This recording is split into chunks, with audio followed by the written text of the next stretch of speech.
Welcome back to the show. Check out these headlines. Ripple just announced they've tapped into tens of trillions of dollars from the back end repo market for the banking system. Real story. Somebody roll that beautiful intro.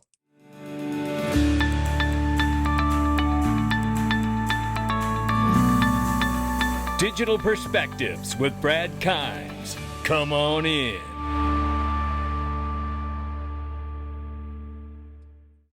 Welcome back to the show. You can follow us on X, YouTube, and DigPerspectives.com for exclusive content. Right now, $4.2 trillion market cap for crypto. The market's up 1.7%. Remember, we got the 25 basis point cut yesterday. And boy, do we have some great news for you today. 117,200 plus for Bitcoin, 4,500 plus for Ethereum. XRP number 3 spot's $3.12. Now we're up 3.4 on the 24. We're up 3.5 on the 7-day. Range of price between $3 and $3.13. So we're at the top side of that range. We will keep an eye on it. Let's get started. It's Caleb and Brown, ladies and gentlemen. Listen, if you want to get some of the best personal touch service you've ever experienced in your life, all you got to do is go to xrpwealth589.com and sign up for your free account today and start experiencing what you've never experienced before, which is speaking to a human being without having to wait in a queue for 4 to 6 weeks. It's unbelievable. You won't believe the level of personal touch service here. And look, that's what we're talking about here. Look, I never keep my assets all in one place. You guys know this. This is one of my foundational principles in the digital asset space. I've seen too much go wrong, but I tell you what, where I do keep my assets, I'm getting the best night's sleep of my life since I've been in crypto. And you can too. Go to xrpwealth589.com and start today. You're going to absolutely love it. Let's look at this. History's being written on Capitol Hill here. This week, we brought Michael Saylor, top industry CEOs, to Washington for Bitcoin Advocacy Day. Our mission to advance Bitcoin Act and make the U.S. the global Bitcoin leader. And it's coming, ladies and gentlemen. Shout out to Perry Ann Boring from the Digital Chamber. And this is all in advancement of getting the U.S. Strategic Bitcoin Reserve Bill done. Look, and we know we're getting a U.S. digital asset stockpile too. So this is all moving forward here. And there was a huge talk, and Michael Saylor put on a huge talk. As you can imagine, Bitcoin, Bitcoin, Bitcoin, right? I get it. But nonetheless, there are big things happening here. And I would expect that Strategic Reserve Bill to go through. Here's Eric Trump laying it down and basically explaining on CNBC here what's going to happen to all the people who ignore crypto. Look at the amount of money that BlackRock's putting into cryptocurrency, right? Look at the amount of money, all of them. If you went back 12 months, not a single one of them was talking about treasuring any Bitcoin assets, any kind of crypto assets. Now all of a sudden Schwab's doing it and Fidelity's doing it. But is there room for everybody? I guess that's my question. Yeah, listen, I think the people who embrace it the quickest are going to win the race. And I think those that don't embrace it, you know what they're going to do?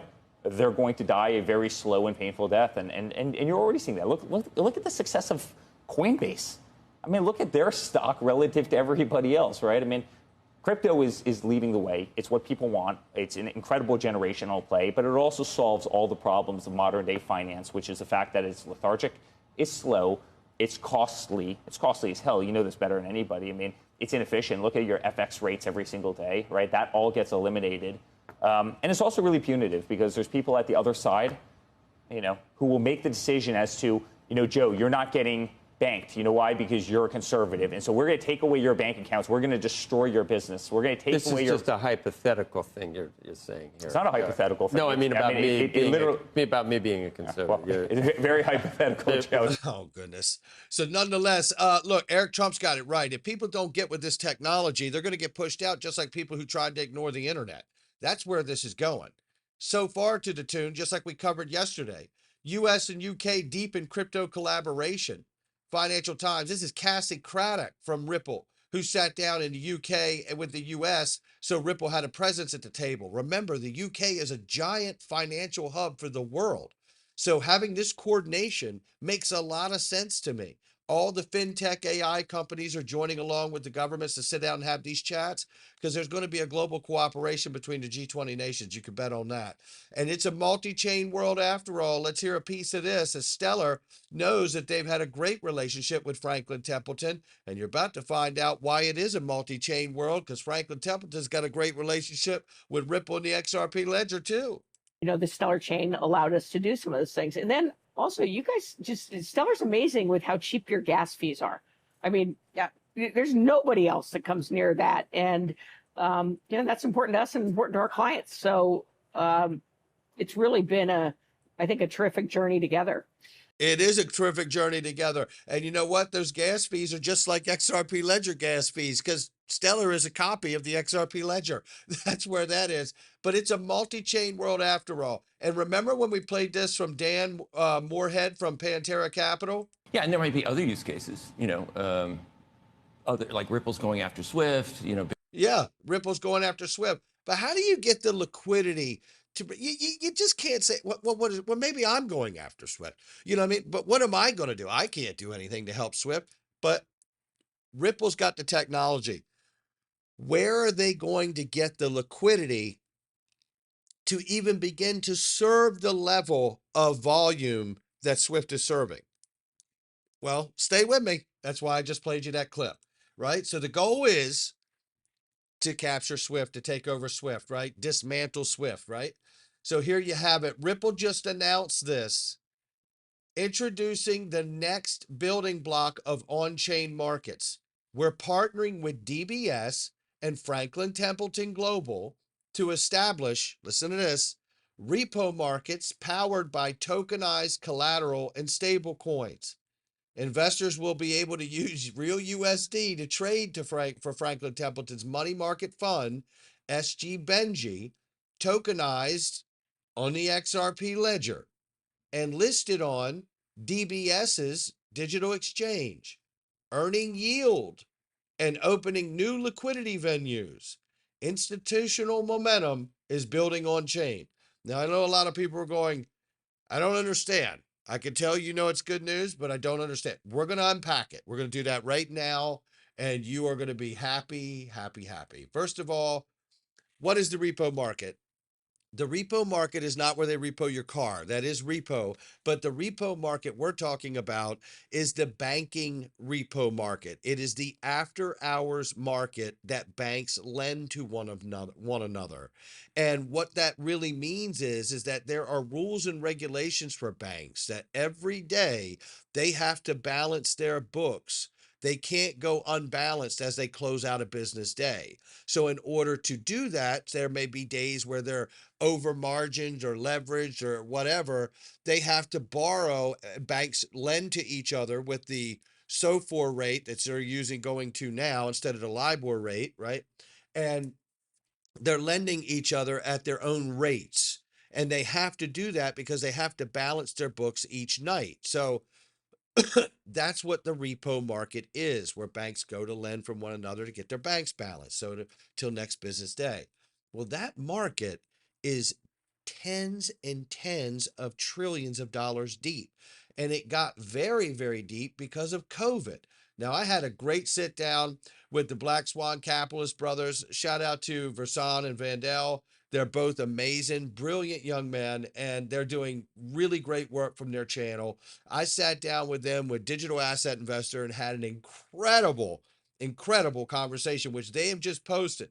So make sure you go watch it because it's incredible. That conversation was so amazing. I can't wait to sit down and talk with them. I love talking to those guys. They're brilliant. But here, listen to how this repo market really had a meltdown during the pandemic phase. Do you have any thoughts on that, on the debt refinance cycle that's been going on since 2009? Yeah, going into 2019, we had a synchronized global slowdown occurring. There was a repo crisis, and that's the plum. Repos are overnight lending between banks and the Federal Reserve, and that's the plumbing of the system. And that started to started to unravel in the fall of 2019. And then lo and behold, COVID magically came along, and this crisis allowed and gave central banks and governments licensed to spend like drunken sailors. So Federal Reserve printed money and the US government spent that money. Again, printing money doesn't really matter until it gets into the system, and that was via the fiscal deficits that exploded and the free money that people got during COVID. That created, for the first time, actual inflation. The inflation since 2009 prior to that was asset inflation. This created actual goods inflation. And then the Federal Reserve went on its unprecedented monetary hike cycle, the fastest rate hike cycle we've ever seen. There you have it. That's how the repo market got so damaged, right? During the pandemic there, all the lending, all the covering, and the Fed would come in and cover these gaps that the banks were having. And it is very bad, very bad. But nonetheless, this is what we have here. DBS, Franklin Templeton, Ripple partner to launch trading and lending solutions using tokenized money market funds, real USD stablecoin. Investors can trade the SG Benji on DBS digital exchange and use it as collateral for credit. And this is all for making their own established repo market. Well, stay with me.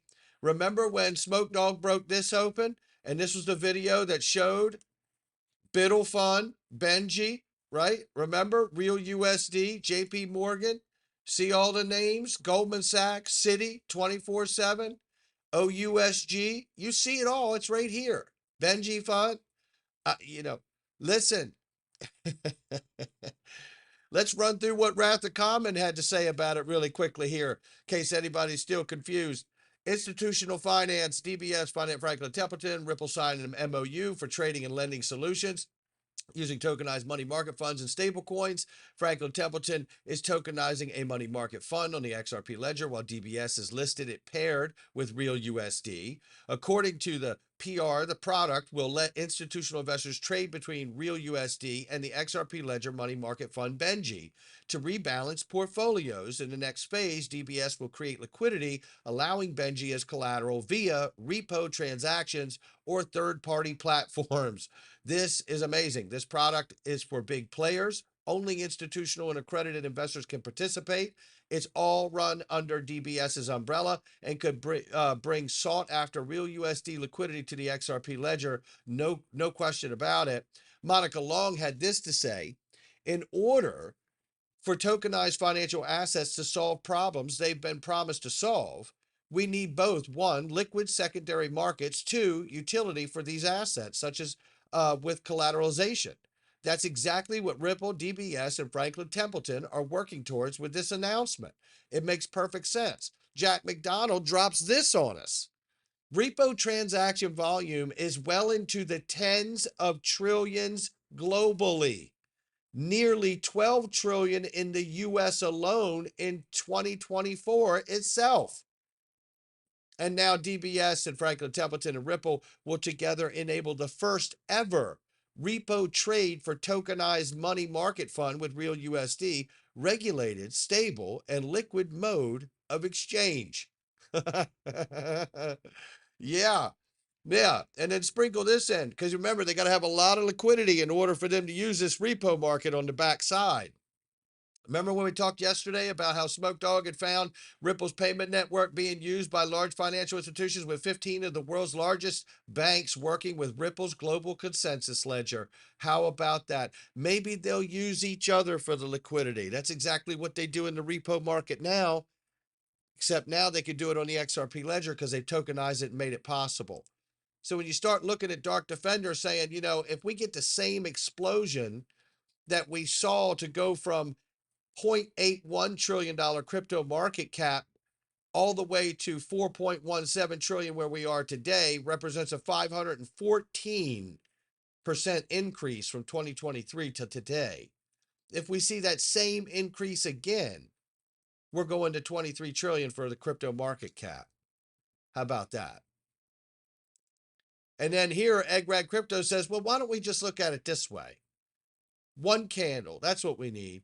We just want one God candle to go to Valhalla, and Valhalla could take us to that $20, $30 XRP, $24 plus right here. We get that breakout and we could see it. And that breakout is just like this right here, right? we get that same breakout like we've seen in history past. And so far, things are repeating quite nicely. We had that sideways moment back in 2017. Looks a lot like that sideways moment we got here. So will we see the repeat? Because if we do, we're going 20 plus. It's not financial advice from me or anyone else. It's just my digital perspectives. We're going into the freedom zone. I hope you will join us today.